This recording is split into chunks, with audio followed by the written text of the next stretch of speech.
Hello student, welcome back to my channel. मैं हूं शिवांगी और आज का हमारा जो टॉपिक है वो बहुत ही ज़्यादा इंपॉर्टेंट होने वाला है एडमिशन के पर्पज से। 12th स्टूडेंट्स के लिए जो बायोलॉजी से कर रहे हैं या फिर मैथमेटिक्स है, अगर वो पैरामेडिकल कोर्सेज में एडमिशन लेना चाहते हैं तो उसके लिए कुछ टॉप पैरामेडिकल कोर्सेज हैं जिनको मैं रिकमेंड करना चाहूँगी आप लोग को। अगर आप चैनल पर नए हैं तो प्लीज़ चैनल को सब्सक्राइब करें एंड बेल आइकन ज़रूर प्रेस करें आगे आने वाली वीडियोज़ की नोटिफिकेशन के लिए।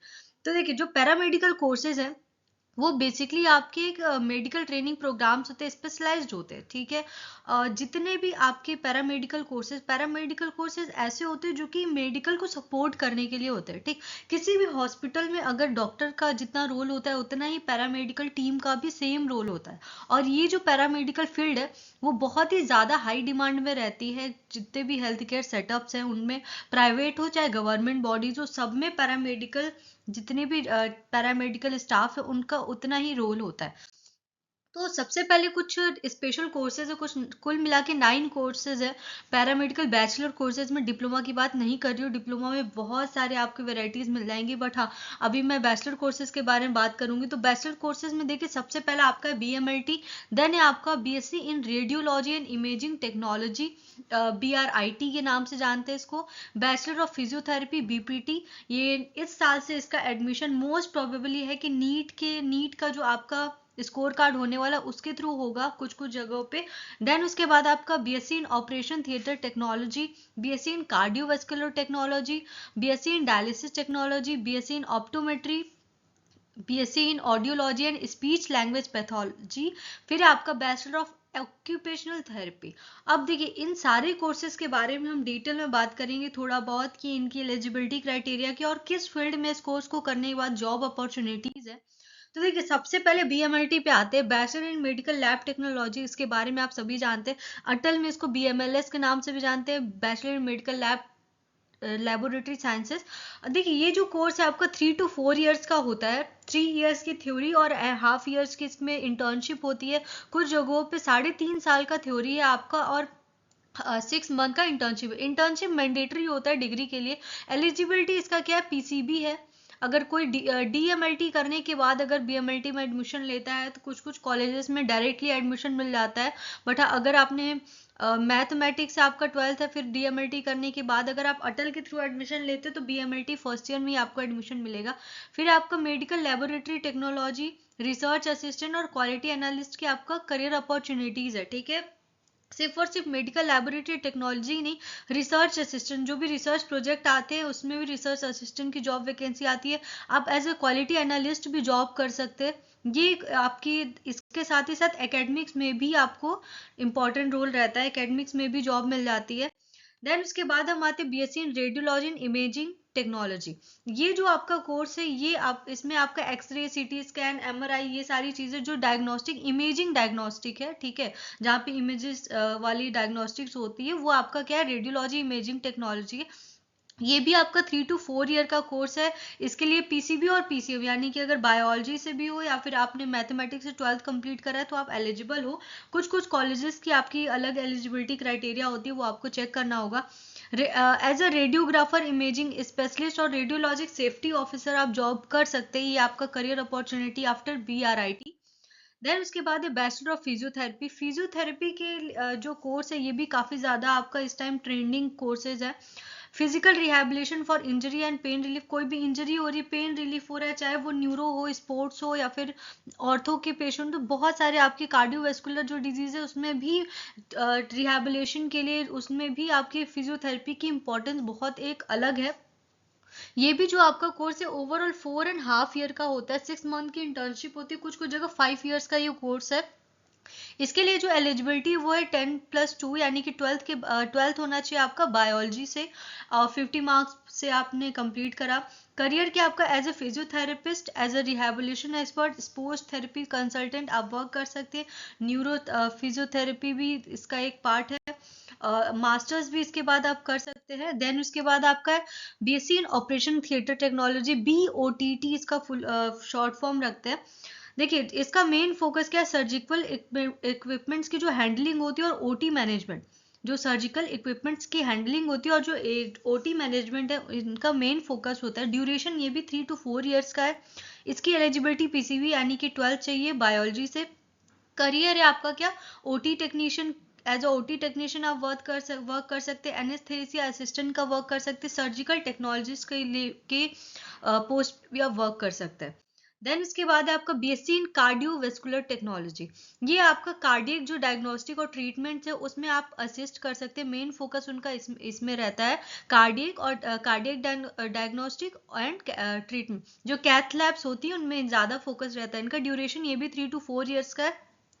एलिजिबिलिटी इसके लिए बायोलॉजी और मैथ्स दोनों ही क्या है इसके लिए एलिजिबल है, जो 12th कंप्लीट करे बायोलॉजी या मैथ्स से। करियर है आपका cardiovascular technologist, ECG technician, cardiac sonographer. ये आपका करियर प्रोस्पेक्टिव है बीएससी इन कार्डियोवेस्कुलर टेक्नोलॉजी का। देन है आपका BSc in dialysis technology. BSc in dialysis technology भी देखिए आपका क्या है, डायलिसिस जो प्रोसीजर्स है और जो किडनी डिसऑर्डर्स के लिए जो डायलिसिस प्रोसीजर, वैसे तो इसका डिप्लोमा भी आता है बट बैचलर कोर्सेज भी हैं।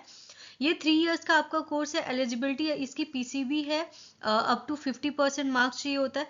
करियर है एज ए डायलिसिस टेक्नीशियन आप वर्क कर सकते हैं, नेफ्रोलॉजी असिस्टेंट का वर्क कर सकते हैं और इक्विपमेंट ऑपरेटर का भी वर्क कर सकते हैं। देन है आपका BSc in optometry. BSc in optometry भी देखिए इमर्जिंग टेक्नोलॉजीज में एक इसका भी एक इम्पॉर्टेंट रोल है। वो है आपका vision testing, ocular disease management में जो रोल है वो किसका, ऑप्टोमेट्रिस्ट का होता है। ठीक है, ऑप्टोमेट्री टेक्नीशियन ऑप्टोमेट्री टेक्नोलॉजी के फॉर्म में भी कई जगह है, बीओटी के फॉर्म में कई जगह आपको मिलेगा, बैचलर इन ऑप्टोमेट्री टेक्नोलॉजी। या आपका बेसिकली जो आपका आईज का फोकस रहता है, विजन टेस्टिंग में इनका फोकस रहता है।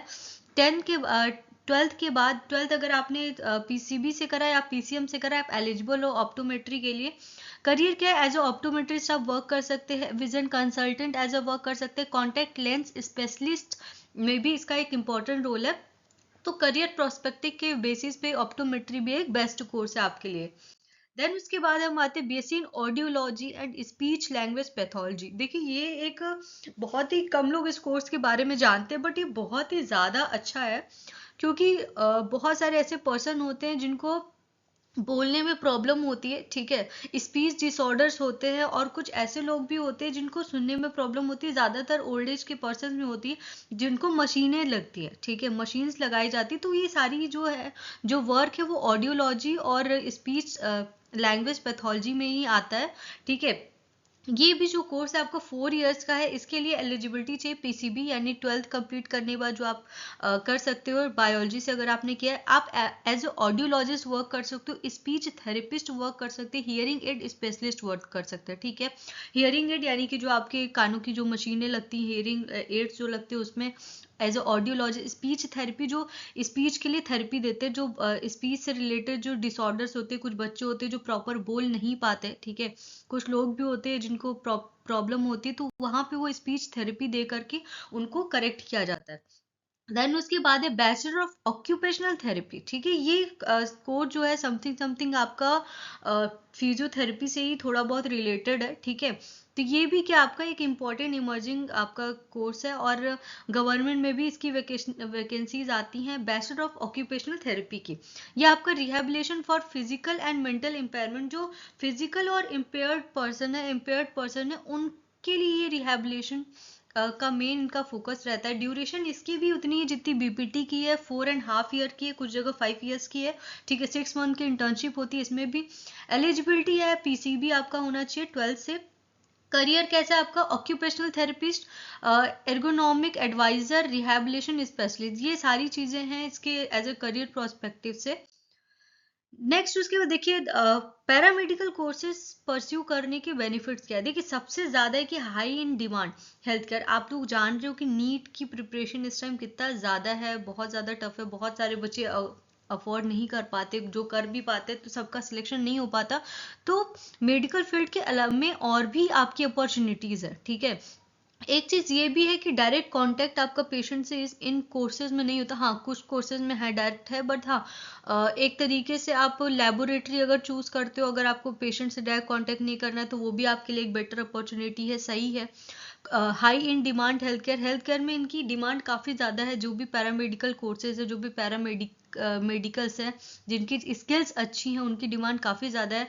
क्विक एम्प्लॉयमेंट अपॉर्चुनिटीज़, देखिए मेडिकल फील्ड में क्विक 100% जॉब की अपॉर्चुनिटी होती है। अपॉर्चुनिटी फॉर स्पेशलाइजेशन, आपकी जो स्पेशलाइजेशन है उसके लिए भी अपॉर्चुनिटी है।